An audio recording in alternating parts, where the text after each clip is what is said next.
This is the Grow Your Clinic podcast from Clinic Mastery. We help progressive health professionals to lead inspired teams, transform client experiences, and build clinics for good. Now, it's time to grow your clinic. Jack, you know what time it is? It's coffee time. Yes, it is. Welcome back to another episode of Coffee Time with Ben and Jack. Looking forward to today's episode. We've got a few different things as we start to dive into the segments we spoke about just on the previous episode. Jack, to kick us off with coffee, you've got a beverage in hand. I got a beverage in hand just here. What are you drinking? Today, I'm drinking from Floozy Coffee Roasters. These are some chicks locally here in Newcastle, Girl Boss Coffee Roasters, and I'm drinking the Caranavi from Bolivia. Caranavi is the female grower and from Bolivia. So the flavor profile is orange nectarine, but it also has those classic South American hazelnut tones. And it's probably in my top 10 ever. So there you go. Floozy Coffee Roasters for those watching. Make sure you check them out on Instagram. That is cool. So they're local to Newcastle? Local to Newcastle, yep. I got a local one as well. This morning we were down at the Coffee Baron. Great cafe, by the way. If you're in Adelaide or come to Adelaide and you've got kids, I've got a 3-year-old and 1-year-old, got a great little play section at the cafe, which was awesome. My wife and I had a semi-peaceful coffee. I am drinking an Ethiopian. Did you have an Ethiopian last session, Jack? I did, Ben. I've actually got it here. I did. Ethiopian. Oh, nice. I love Ethiopian coffee. So this has got jasmine tea, strawberry, blackcurrant, and herbal. Herbal. It is good. I like it. It's yes. You prefer more of an African fruitier type of bean, don't you? Yeah, I do. I like the fruitiness in all my beverages. If it's a beer, a coffee, fruity is good. Yeah, I agree. I go for the typically African or sometimes the Indonesian, the Sumatran beans have that florally fruity citrus tang, which I love. Delicious. Love talking coffee. And just to reiterate, we're talking coffee at the start because like all good conversations, they tend to happen over coffee or a tea, whether it's with a team member or a partner. You tend to find yourself at a cafe or sipping on a beverage as you plow away at your work. So we figured let's bring in a bit more of a casual coffee conversation as to how you can grow your clinic. So Jack, today we're going to dive into the first section, which is called Make the Mandatory Memorable. Let's do it. I'm excited. Jack, I got a little bit of a story talking about coffee, and what is mandatory is that when you go up, you order your coffee. And in this case, I'm going to share an experience where it was a takeaway coffee. So we were getting a takeaway cup. This was before Frank Green. Before I had a Frank Green, I'm a little more eco-friendly at the moment. So we ordered coffees, and my little man, Tommy, he was 2 at the time, and he loves dinosaurs. And he also liked getting he called it a milkshake. It was basically almond milk and a banana just blended together, maybe a bit of honey as well. And we would get that takeaway from the cafe because he loved doing it. He called it coffee, but he was none the wiser. And as part of the experience, because we're regulars at the cafe, the Loose Caboose here in Adelaide, as part of the experience, the mandatory, which is to give you a cup to actually have your beverage in, we received a bunch of customized cups. Now, for those watching on the video here, I'm going to share with you 3 different cups that we received, and they kind of get better and better as we go along. So this one says, "To the Loose Caboose and Beyond." And it's got a picture, actually a pretty good picture of Buzz Lightyear from Toy Story. That's not a bad effort at all. How cool is that? And then around the side, I guess it's Rex. Rex from Toy Story as well. Yep. With his coffee in hand by the looks of it. Coffee in hand. So my son, super into Toy Story and especially dinosaurs. So that was one of the cups. We washed it out, cleaned it out because I thought, I want to keep that. That is pretty cool. So talk about making the mandatory memorable. Like such a simple thing. That's awesome. So you got a few. You kept a few by the sounds I've got a few. Yeah, I got two more here. This one here is a little bit more detailed. This one's a dinosaur theme. Actually, my son was into a show called Andy's Prehistoric Adventures. Do you know that one? I don't know. Oh, okay. It's more Paw Patrol for us at the moment. Oh, Paw Patrol. Isn't it funny how you go through those stages and like you know what's up with like 3-year-olds and what they're tuning into, or 5-year-olds. So good. So this one's got a dinosaur and another dinosaur eating ice cream. And one of the dinosaurs' ice cream fell on the floor, so he's a little bit sad. It's even got a tear. And it says Tommy and Friends, and he's sitting on top of what I believe is a Brachiosaurus. I could be wrong. I don't think it is, but we'll go with it. I can see a pterodactyl in the background, though. There is a pterodactyl. You'd think I know my dinosaurs by now. Really, I don't. So that was another one. And I should have kept them all, but I kept 3 of them. How's this? This one has been coloured in. Now, This one they definitely prepped for us arriving to produce this cup. So it's got T-Rex. It's got George, Curious George. Curious George, yes. Curious George. It's got Tom, my son, in the driver's seat of a train. And it's going around and around, around, around. And it's got a picture of myself and my wife. Got a golf club there for me. Attention to detail. So it's got my wife, Maddie, and our daughter, Annie. And then it's got Cafe Katie, who is the owner of the caboose. Amazing. How cool is that? That's coloured in. It's like stenciled on. I can see the markings of the pencil that they've obviously outlined and then gone over in pen. So what you're saying, Ben, is that coffee cups are mandatory.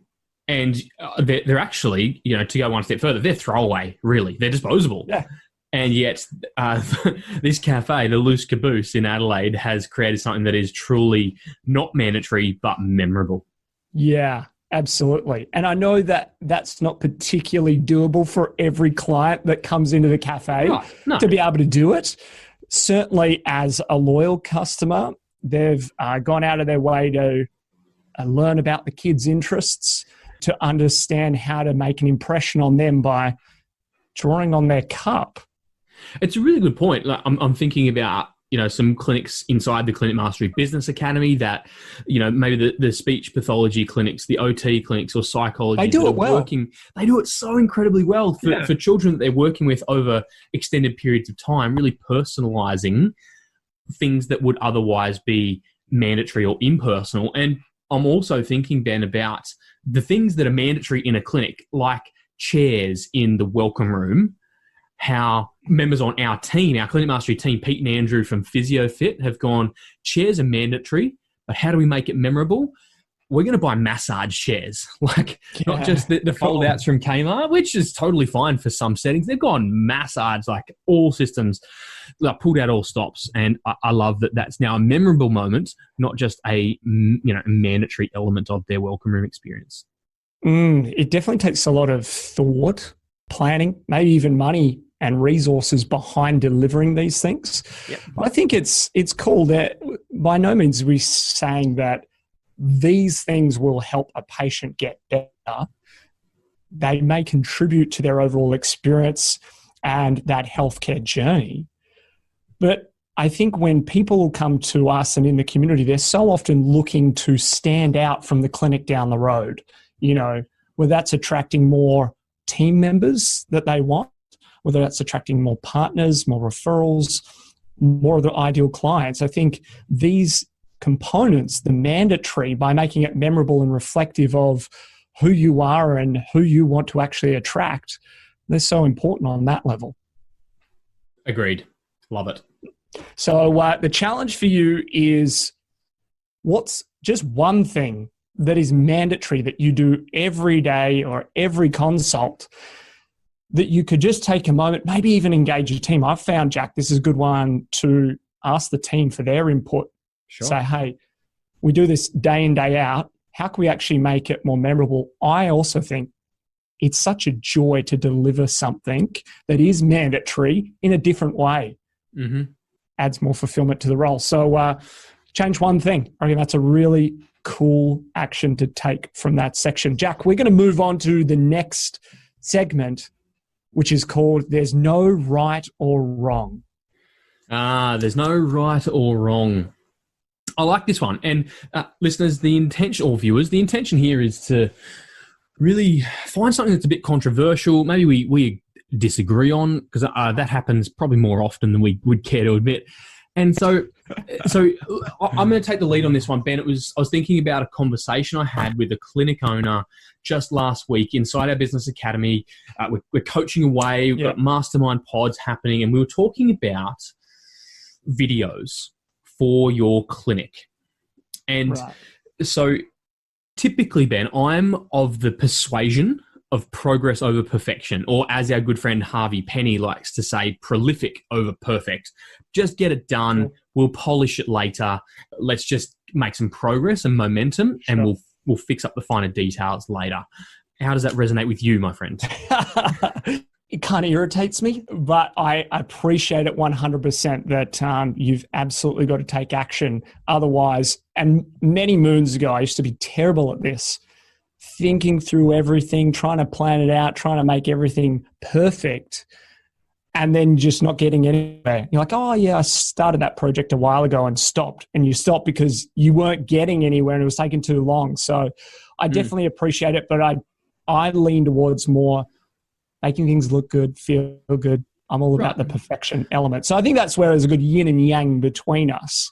Yeah, I think so. And I can, I'm thinking about a whole lot of other clinic owners that are thinking about video for their clinic. And the decision that this clinic owner had to make was, were they going to hire a videographer who is going to come in and charge, a couple of $1,000s with all the fancy gear and do the cinematography and the zoom and what are those things called where the camera moves really softly, smooth, Yes. you know what I'm talking about, don't you? I know what you're talking about. I got no idea on the tech, but it looks good. It looks good. Amazing. The cinematography. And yet the other side of the spectrum is, grab your phone, your smartphone out of your pocket, selfie style, point and shoot, a little bit shaky, but that's okay.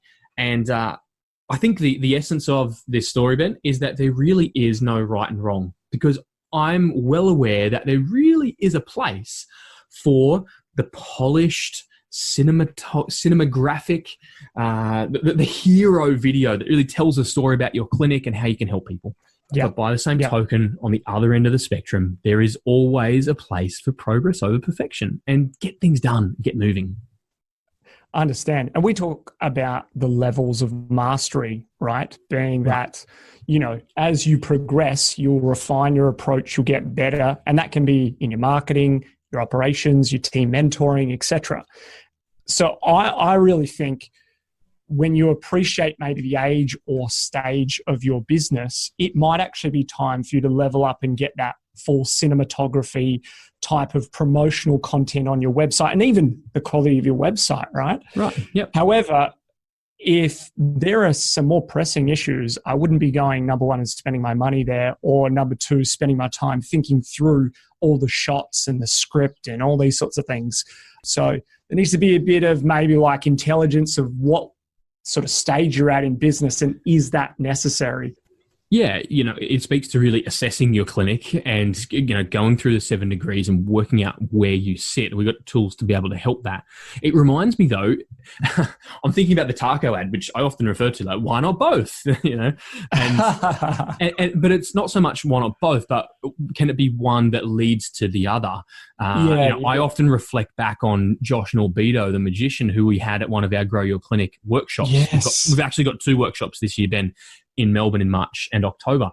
But Josh talked about, it's not a case of whether you do something or not. Like, have I done a video or not? Tick. It's how well am I doing something? Yeah. And so it might be a case of doing the video, grabbing your phone, doing the selfie. For now, get it out there, get it live. And as you progress through the levels of mastery as a clinic owner, and maybe you reassess your clinic, then it can be time to invest in perhaps the more polished, polish that you would that would really resonate with you. Yeah, absolutely. Makes a lot of sense.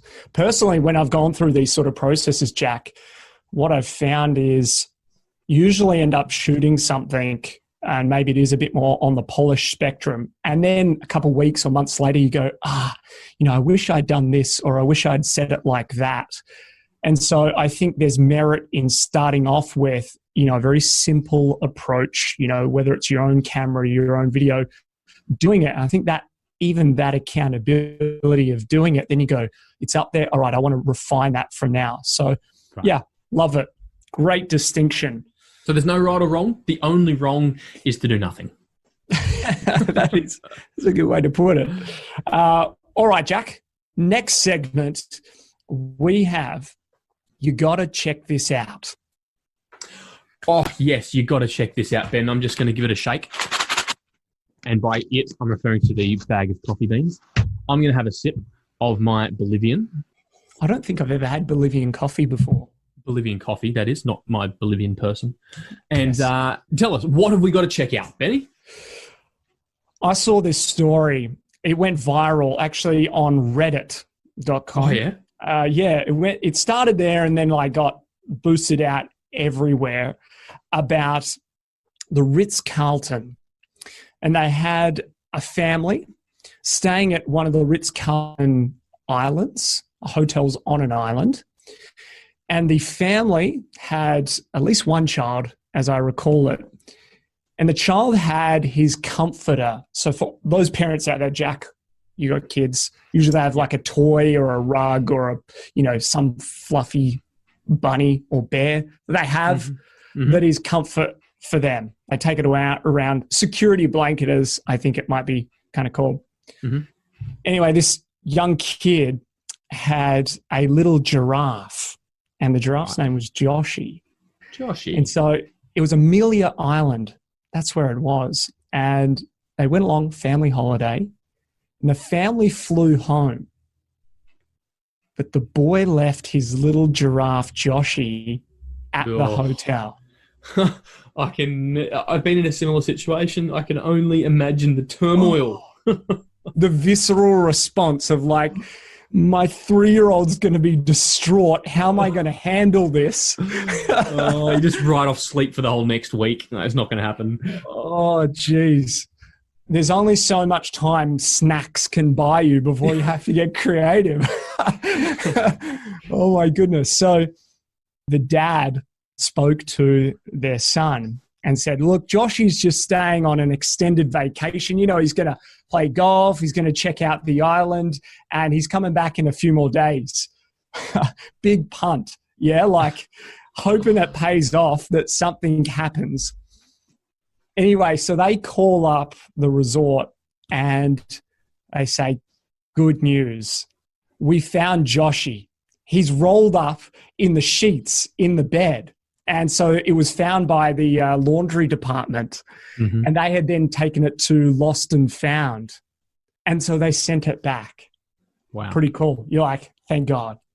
When they opened up the pack where Joshy was, inside the pack were photos that the laundry department and the Lost and Found department had taken of Joshy sitting by the pool with glasses on, riding one of the golf carts on the golf course, and working Lost and Found. And they took a bunch of other photos, really cool. This almost goes back to the, make the mandatory memorable. Right. But I think you got to check out this story. If you type in Joshy, the Ritz-Carlton, check out the story online. I hope I've done some justice to it. And the reflection that I have here is that this was the front line. This was, laundry and Lost and Found, the team there who could have just sent it in a pack. Sure. Sent it home. They did their duty. Heck, they probably didn't even have to do that because they weren't coming back to Lost and Found. They went out of their way to take pictures of it and really make this a moment for the dad, for the family, and especially for the young boy. And he got his Joshy back, and this went viral. I think the dad's of some noteworthy position, and so he shared it and got a lot of traction on the story.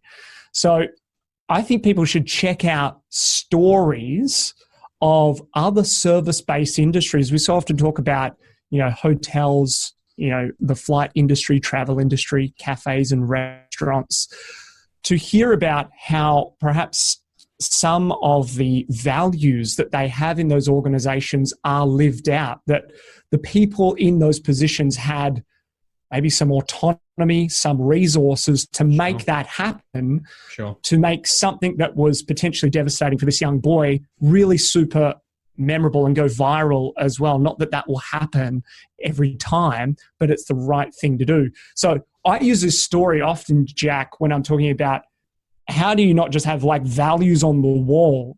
How do you actually live them out in a practical sense? They are things that you do. It's interesting. I think about this often in my clinic personally, that we still, own, operate and run, and how what is often so repetitive for us. Yeah, like the laundry department finds stuff all the time at the Ritz-Carlton, I'm sure, and they have to send it home. And so often when you're stuck in the grind of doing these things repetitively over and over and over in your clinic all the time, you forget the gravitas or the impact that the simple can have. And so I love this story, and it sparks me to think about what do I need to check out about regular moments that we can then bring a moment into our clinic. It's really going above and beyond, isn't it? I know so many clinic owners in our community have that as a core value. They may not articulate it exactly like that. They certainly talk about, I wish the team would go above and beyond. I think that comes back to your core values. Love that. And do you know what? It's 1% of stuff. Like, I know some people are probably thinking, I've got bigger problems than that to deal with. Right. I would also challenge that and say that this is a display of the values that will be lived out across the board in all areas of your business. And this is just one example. This is the tip of the iceberg. And for people to be able to get to that level, there's actually a substantial amount of work culturally that is done already to make that happen. So very worthwhile exercise. Agreed. Jack, let's move on to the final segment for today's session. And that is, let me tell you about a time when. Let me tell you about a time when, Ben, I'm just about finished my Floozy coffee for today. Floozy, what a name. What a name. Good. And that's the roaster, and the cafe is called Besties. They're two girls that run the cafe. The roastery's there. They have their kids running around. It's a cool family vibe. So let me tell you about a time when we had an interesting gluten-free experience, and how this is entirely relevant for clinics listening. So if you're a long-time listener to this podcast, you won't be a stranger to some of my gluten-free experiences. My wife is a celiac, and so she's highly sensitive to gluten. This isn't just an intolerance, this is a disease. And so it's a real challenge for us, Ben, to eat out and to get takeout. There's just so many factors to consider. Yeah, wow. We come across this new local Indian restaurant. No, it had been around for maybe 12 months. And they finally did delivery to where we live. We don't really live near a local hub or near downtown or the CBD, or a little bit out of town. And they finally delivered to where we are. And so we're really excited. Christina, my wife, calls up and she's checking on, are you sure it's gluten-free? Yes. Garen, we understand what celiac is, contamination sorted. Great. So they deliver, and it was delicious. We had the standard for the O'Brien order is buttered chicken, and it's going to be a chicken tikka masala and some garlic naan for me, but not her because it's gluten-free. What a shame. I have to have it. She can't. And so, it's my advice. I know, right? So we had it. And for those who are familiar with celiac disease, give it about an hour and a half, pretty much on the clock. You can watch your watch. And Christina started getting, she was a bit crook. Oh, no. Started getting symptoms. Oh, no. And, it's pretty bad. Like, it's ambulance territory when we end up with a gluten exposure or contamination. So she was really crook. Like, we're talking ambulance and fluids and not good. And this was really disappointing for us because we'd done our due diligence, we'd checked. Oh, no. Yeah. Anyway, we walked the tightrope and it didn't pay off for us. And so we were really devastated, A, that we don't have an Indian delivery, but B, that we'd checked and they'd given us a guarantee and it still didn't work out. And I wonder if that's, thinking about clinics, if you've had people inquire, can you help this particular condition? And your client experience team says, yes, you can. Patient attends for therapy, doesn't get the result they were hoping for. Anyway, we're pretty gracious with this stuff. It's not unusual for people to jump on social media and, publicly lambast them. Yeah. That's not our style. But what Christina did want to do was call up and say, hey, you told us it was gluten-free. It wasn't. Rest assured, we found out. And I just wanted to let you know, and we're pretty disappointed. We don't want anything, but we just want to let you know we're pretty disappointed. So she left the message, and she didn't speak to them because it was out of time when she called them back. It was out of business hours. But she left a message. And over the next 7 days, this restaurant persisted on calling Christina 2 or 3 times a day over the next 7 days, just relentless. And Christina, she didn't want to answer it. Just let it go. We've said our piece. We've made them aware. Move on. Anyway, after about 20 missed calls, literally a couple of times a day, she decided to answer. And it was the business owner who said, Christina, I was not going to give up until I got you on the phone. I need to apologize. Our suppliers of one of their ingredients, maybe it was rice or coconut milk, something like that. One of our suppliers had changed their ingredients, and by law, they were supposed to let us know, and they didn't. So we were under the impression it was gluten-free. Oh, wow. But at the end of the day, Kristen, we take responsibility. We are entirely sorry, and we want to refund your whole purchase and give you $100 credit for you to, $100 in cash for you to, go and have yourself a dinner out somewhere else. You don't have to come back to us. We're going to deliver. And he came around in, rightly or wrongly, cash in an envelope. Said, here's your refund and $100 cash. And I'm really, really sorry. And sure. I think, it was a time when I wanted to tell you about that time when what could have been an opportunity for us to jump on social media and, pop this restaurant through the ringer. They went over and above, and they persisted for 20 odd missed calls until they could rectify the wrong. And here I am telling a story publicly about how good it was, not an entirely negative experience. So there you go. Has Christina eaten Indian since? No. Back to classic steak and veg. Oh, that would just scar you for ages, I reckon. Yeah, there's a couple of cuisines that have been scarred. Oh, no. Oh, what a bummer. I can't recall, Jack, a mentor of mine, I can't remember who it was early on in my career, said to me, in a clinic sense, this was, when we come back to, whether it's a patient not getting a result or not, that, in an ideal world, this is an opportunity to turn this mistake or this bad event into a raving fan. Mm-hmm. And to really turn it around. And that may not always happen. Again, you might not get through to the person.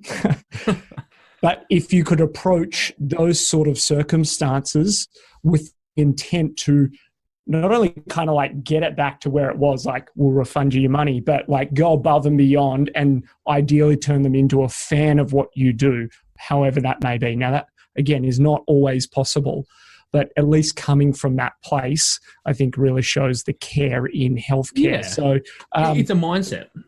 Wow. Well, that's quite the experience. I don't know if I'll be eating Indian for a while because that was certainly visual for me. I